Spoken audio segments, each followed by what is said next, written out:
Hello दोस्तों, मैं आप सभी का स्वागत करता हूं आपके अपने YouTube चैनल रैम्बो बाबा कंपटीशन। तो हम पढ़ रहे हैं SSCGD 2026 के लिए हिंदी, और हिंदी में हम पढ़ रहे हैं कारक। कारक में हमने कल क्या देखा था? कारक, कारक चिन्ह, विभक्ति और उनकी पहचानों को हमने देखा था। फिर एक सूत्र के माध्यम से हमने क्या किया था, उनको याद करने का सोचा था कि उसको याद कैसे कर सकते हैं। ट्रिक देखी थी कि उसको कैसे हम याद कर सकते हैं, क्रमशः किस तरीके से उसको याद किया जा सकता है। उनके चिन्ह भी आ जाए, उनके नाम भी आ जाए, सब एक क्रम से आ जाए, ठीक है। विभक्ति भी उसकी क्रम से ही आ जाए, ठीक है। इस तरीके से हमने क्या किया था, उनको याद किया था। आज चलते हैं, हम एक एक करके पढ़ते हैं। तो हमने 8 के 8 कारक देखे थे। अब हम 8 के 8 को पढ़ते हैं। कर्ता, कर्म, कारण, संप्रदान, अपादान, संबंध, अधिकरण और संबोधन। हम सबको 8 को क्या करते हैं, हम एक एक करके हम पढ़ते हैं। तो सबसे पहले हम पढ़ते हैं कर्ता कारक। कौन सा? कर्ता कारक।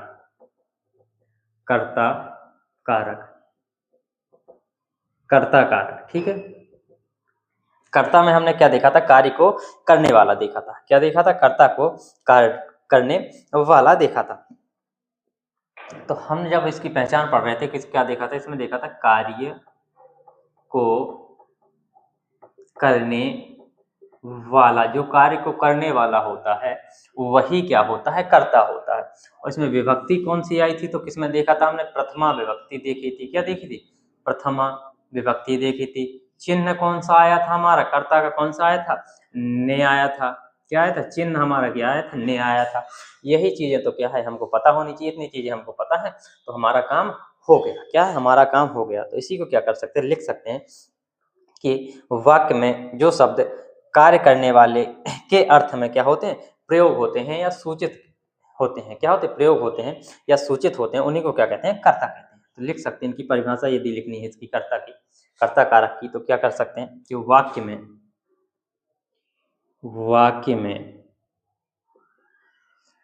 में क्या कह सकते हैं? जो शब्द वाक्य में जो शब्द कार्य करने वाले, वाक्य में क्या है? वाक्य में जो शब्द कार्य करने वाले के अर्थ में, वाक्य में जो शब्द कार्य करने वाले के अर्थ में सूचित किए जाते हैं,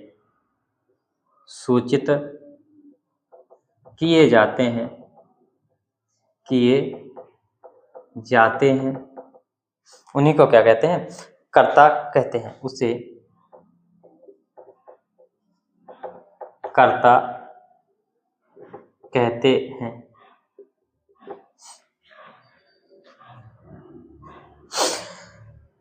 अब देखते उदाहरण में देखते हैं कैसे इसका। ये लिख दिया हमने, चिन्ह क्या होता है? ने होता है। व्यक्ति कौन सी? प्रथमा व्यक्ति होती है, ठीक है। इतनी चीजें हम पता होनी चाहिए, ठीक।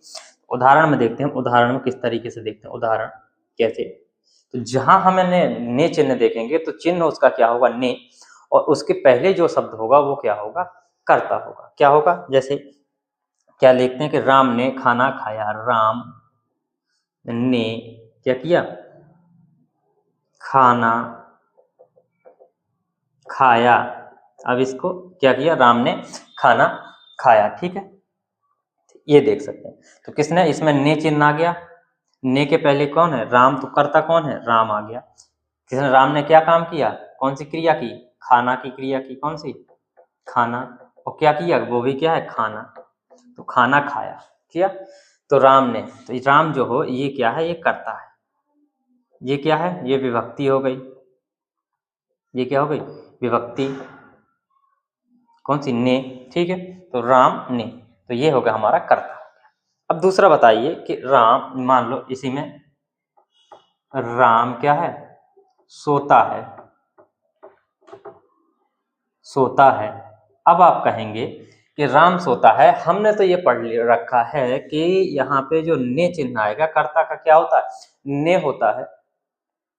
वो तो यहाँ पे दिख ही नहीं रहा, तो इसमें कर्ता कैसे हम पता करेंगे? इसमें कर्ता कौन होगा? तो यहीं पे फंस जाएंगे। इसीलिए अब इनको क्या करना, हमको विस्तार से इसको कर्ता को हमको क्या करना पड़ेगा? विस्तार से पढ़ना पड़ेगा। क्योंकि इतना तो सब लोग पढ़ा देते हैं कि इतना बता दिया। इसके बाद कि ने, को, के सब चिन्ह हो गए। इसके बाद यदि अब ऐसा वाक्य आ जाता है तो अब क्या करेंगे? इसमें कर्ता कौन है?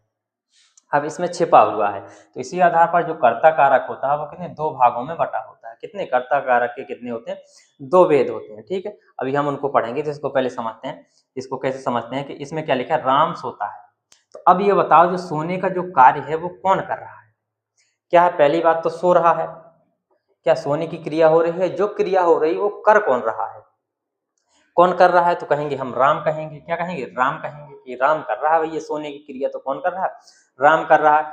अब तो अभी हमने देखा था कि कार्य या क्या किसको, क्रिया को करने वाला, कार्य या क्रिया को करने वाला क्या होता है, कर्ता होता है। तो यहाँ से हमारी परिभाषा निकली। तो सोने का कार्य कौन कर रहा है, राम। तो कर्ता कौन हो जाएगा हमारा, राम हो जाएगा। क्या हो जाएगा, कर्ता कौन हो जाएगा, राम हो जाएगा। अब हमें भले ही चिन्ह पता हो या ना हो, लेकिन हम कहाँ से बता देंगे कि कार्य या क्रिया को करने वाला कौन होता है, कर्ता होता है। हमें चिन्ह से कोई मतलब नहीं है, लगा हो या ना लगा हो। ठीक है, हम देखेंगे कि कार्य कौन कर रहा है, तो कहेंगे राम कर रहा है। तो राम हो गया इसका क्या, कर्ता हो गया। क्या हो गया, राम हो गया इसका कर्ता। तो इस तरीके से हम देख सकते हैं। इस आधार पर जो कर्ता होते हैं वो कितने, कर्ता कारक होता है वो कितने भाग में बटा होता है, दो भाग में। और देखते हैं, एक आध ठो उदाहरण देखते हैं। जैसे राकेश ने क्या किया, गाना गाया, राकेश, तो बन जाएगा राकेश ने क्या किया, गाना गाया। तो क्या है, राकेश यहाँ पर क्या है, करता है। क्या है, राकेश यहाँ पर करता है। इसको नोट कर सकते हैं, स्क्रीनशॉट ले सकते हैं, फिर आगे चलते हैं।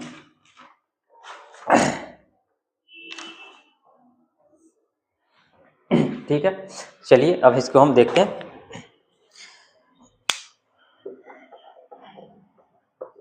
कर्ता के दोनों भेदों को हम क्या करते हैं, देखते हैं एक एक करके।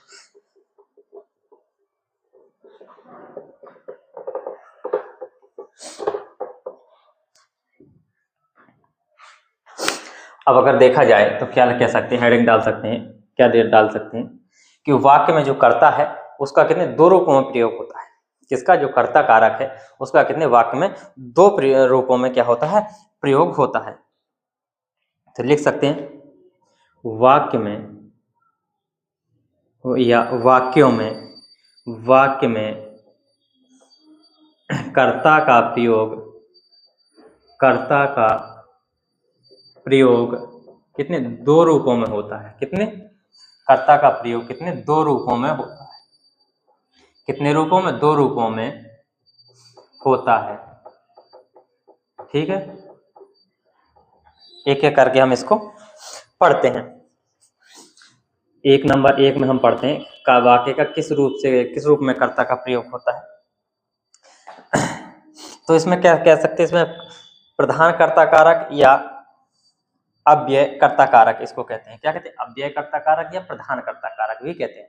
और दूसरा को जो क्या होता है, जो होता है उसको क्या होता है, अप्रधान कर्ता कारक कहते हैं। क्या कहते हैं, या सप्रत्यय कर्ता कारक कहते हैं। क्या कहते हैं, सप्रत्यय कर्ता कारक उसको कहते हैं। एक एक करके पढ़ते हैं इसको कि क्या होता है। कि इसमें क्या होता है, ये चीज होती है दोनों, कि जब क्या हो पुरुष, जब इसमें क्या हो लिंग पुरुष वचन किसके अनुसार, कर्ता के अनुसार बदले। किसके अनुसार, लिंग पुरुष वचन किसके अनुसार, कर्ता के अनुसार बदले।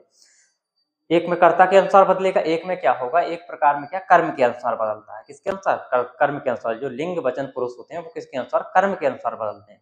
तो उसी में जिसमें कर्म के अनुसार बदलते हैं उसे अप्रधान कर्ता कारक बोलते हैं, और जिसमें कर्म के अनुसार बदलते हैं उसे को क्या बोलते हैं, जिसमें कर्ता के अनुसार बदलते हैं उसको क्या, सप्रधान कर्ता कारक बोलते हैं। क्या बोलते हैं, सप्रधान कर्ता कारक बोलते हैं। तो इनको देखते हैं कि इसमें लिखते हैं एक एक चीज को, कि प्रथम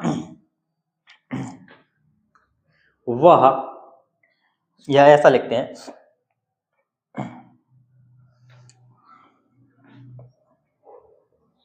कैसे लिख सकते हैं, इसको लिख सकते हैं कि जिसमें,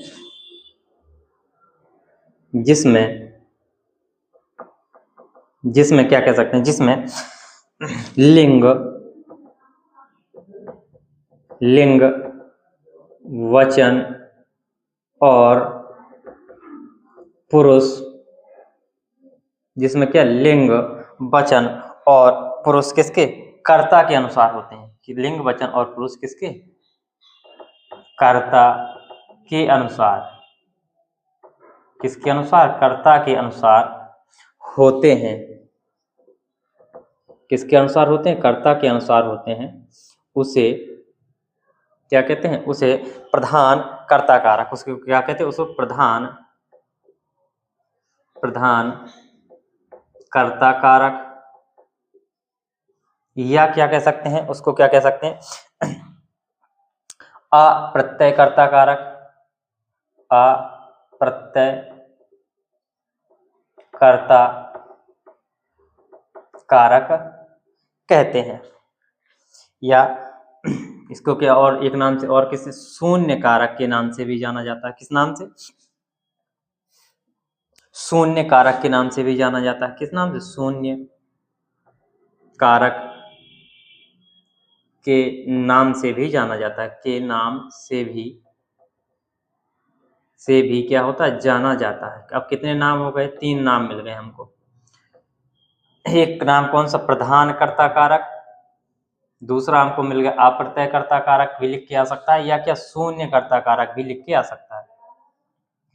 क्या लिख के आ सकता है? शून्य कारक। क्योंकि अभी जो हमने वाक्य का प्रयोग किया था उसमें कि राम सोता है। क्या है? राम सोता है या राम सो रहा है।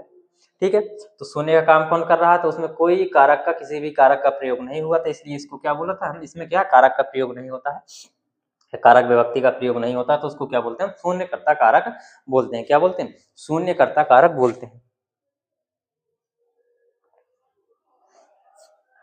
उदाहरण देख सकते हैं, इसके उदाहरण को देखते हैं। उदाहरण देखते हैं कि उदाहरण में समझ में आ जाएगा किस प्रकार से उदाहरण कैसे प्रधान है, क्या है। तो देखते हैं विनय, देखते हैं विनय सोता है। विनय क्या करता है? सोता है। अब इसमें देखो कहीं पर कोई कारक दिख रहा है? कहेंगे बिल्कुल कारक नहीं है। इसमें क्या है? कारक क्या नहीं है। ठीक है, क्या कर्ता इसमें प्रधान दिख रहा है? कर्ता ही दिख रहा है, तो क्या कर्ता प्रधान कारक हो गया। ठीक है, तो इसलिए इसको क्या बोलते हैं, जिसमें कौन करता है? विनय करता है। क्योंकि सोने का काम कौन कर रहा है? विनय कर रहा है, तो प्रधान कौन होगा? कर्ता प्रधान कारक ये है, तो कर्ता प्रधान कारक है ये। तो इसको क्या है? यह प्रधान कर्ता कारक है, तो विनय सोता है, तो इसमें क्या है? इसको क्या बोल सकते हैं? शून्य कारक भी बोल सकते हैं। क्या बोल सकते हैं? शून्य कारक भी बोल सकते हैं। इसको शून्य कारक के नाम से भी जाना जाता है। ठीक है, तो इस प्रकार से ही वाक्य आ सकते हैं। तो इसमें भी क्या होगा? कर्ता कारक ही होगा। क्या होगा? कर्ता कारक ही होगा। ठीक है, और वाक्य देखते हैं। जैसे राम रोता है। क्या करता है? राम रोता है। ठीक है, तो इसमें रोने का काम कौन कर रहा है? राम कर रहा है, तो कौन करता हो जाएगा? राम करता हो जाएगा। ठीक है, तो इसमें भी क्या है? इसमें कोई कारक नहीं है, लेकिन फिर भी हम क्या पता पहचान पा रहे हैं कि कर्ता कौन है। ठीक है, जैसे श्याम हंसता है। क्या करता? श्याम क्या करता? हंसता है। श्याम क्या करता? हंसता है। ठीक है, जैसे मोहन गया। मोहन गया, तो इस तरीके से इनमें क्या है? सब में क्या है? हम कर्ता पहचान पा रहे हैं। लेकिन इसमें क्या है कि किसी भी वाक्य में क्या है कि जो कारक चिन्ह या जो विभक्ति है वो, या जो कारक है, कोई भी इनका किसी का भी प्रयोग नहीं है। फिर भी क्या है? हमने पहचान लिया। और ऐसे ही वाक्य आते हैं, इसी में पूछ लिया जाता है कि इसमें कौन सा किस कारक का प्रयोग हुआ है। और आप देखते हैं कि इसमें किसी भी चिन्ह का प्रयोग नहीं है, तो क्या है? इसको छोड़ देते हैं, बोलते हैं कि ये प्रश्न क्या आ गया है, ये गलत प्रश्न आ गया। परीक्षा में क्या पूछ लिया है कि इसमें परीक्षक ने बिना सोचे समझे नशे में क्या बना दिया है? पेपर बना दिया है। तो इस तरीके से आप लोग बोलते हैं। ठीक है, तो इसको देख सकते हैं। तो क्या बिना कारक आए हुए भी क्या है? बिना कारक चिन्ह के भी क्या है? वो होगा। इसको 2 भागों में, जिसको कोई बताता भी नहीं है। चलिए हम देखते हैं आगे दूसरा वाला, जिसको क्या बोलते हैं? अप्रधान कर्ता कारक। जो किसकी, जिसमें जो लिंग पुरुष वचन है वो किसके अनुसार? कर्म के अनुसार बदलेंगे। किसके अनुसार? कर्म के अनुसार आएंगे। ठीक है, तो लिख सकते हैं दूसरे में लिख सकते हैं कि जहां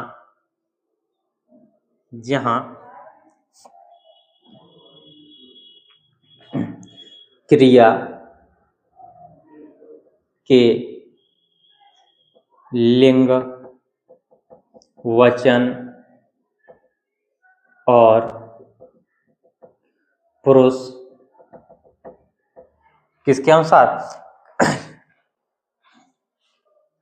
कर्ता के अनुसार ना होकर किसके? कर्म के अनुसार होते हैं। कर्म के अनुसार आते हैं या होते हैं, वहां पर क्या होता है उसे क्या कहते हैं? यहाँ पर क्या होता है? होते हैं, आते हैं, यहाँ पर इसका विभक्ति का प्रयोग किया जाता है। विभक्ति, क्या विभक्ति लिख सकते, विभक्ति का नाम पुस्तक में विभक्ति ने का, किसका? विभक्ति ने का, ने का क्या किया जाता है? प्रयोग किया जाता है। तो इसमें तो आप लोग बता सकते हैं तुरंत, किया जाता है जो हम लोग पढ़ते रहते हैं, किया जाता है। किसके क्या किसका प्रयोग किया जाता है? व्यक्ति ने का प्रयोग किया जाता है। उसको क्या बोलते हैं? सा प्रत्यय कर्ता कारक, सा प्रत्यय कर्ता कारक, या क्या बोलेंगे? अप्रधान, इसको अप्रधान, अप्रधान कर्ता कारक, क्या बोलेंगे? अप्रधान कर्ता कारक कहते हैं। क्या कहते हैं? अप्रधान कर्ता कारक कहते हैं। ठीक है, इतनी चीज आपको समझ में आई होगी। उदाहरण देखते हैं, उदाहरण में देखते हैं, उदाहरण, ठीक है, उदाहरण में देखते हैं कि क्या देखते हैं? राम ने पुस्तक खरीदी, क्या की? राम ने क्या की? पुस्तक खरीदी, क्या करी? राम ने पुस्तक खरीदी। तो यहाँ पर ने आ गया, तो ये तो हमें पहले स्पष्ट हो गया कि कौन है यहाँ पे। क्या है? राम क्या है? कर्ता है। क्रिया क्या? खरीदना है। पुस्तक क्या है? कर्म है। क्या है? तो पुस्तक यहाँ पे देखो, ये कौन है? कर्ता है। यहाँ पर क्या है? ये क्या है? कर्म है। और ये क्या है? क्रिया है। तो अब इसमें देखो कि ये जो क्रिया जो आई है वो किसके अनुसार आई है? किसके अनुसार? कर्म के अनुसार आई है, क्योंकि पुस्तक खरीदी। अगर कर्ता के अनुसार, कर्ता क्या है? पुल्लिंग है। कर्ता क्या है? पुल्लिंग है, एक वचन है। क्या? एक वचन है। तो अगर कर्ता के अनुसार आती तो यहाँ पे क्या होना चाहिए? राम ने पुस्तक क्या होना चाहिए? खरीदा। राम ने क्या? पुस्तक खरीदा। यदि कर्ता के अनुसार आता तो किसके क्या होता? कि राम ने पुस्तक खरीदा, लेकिन किसके अनुसार आई? राम ने क्या की? पुस्तक खरीदी। तो किसके अनुसार? कर्म के अनुसार। यही क्या है यहाँ? किसके? कर्ता के अनुसार ना होकर किसके अनुसार? कर्म के अनुसार आते हैं। किसके अनुसार? कर्म के अनुसार आते हैं। तो यहाँ पर किसके अनुसार आए? कर्म के अनुसार ही क्या है जो क्रिया है किसके अनुसार? कर्म के अनुसार आती है। इतनी चीज समझ में आई होगी। ठीक है, और उदाहरण देखते हैं, इसके और उदाहरण देखते हैं। ठीक है, अब हम और उदाहरणों को देखते हैं। इसमें दोनों प्रकार के उदाहरण होंगे। ठीक है, अब आप लोग बताइए।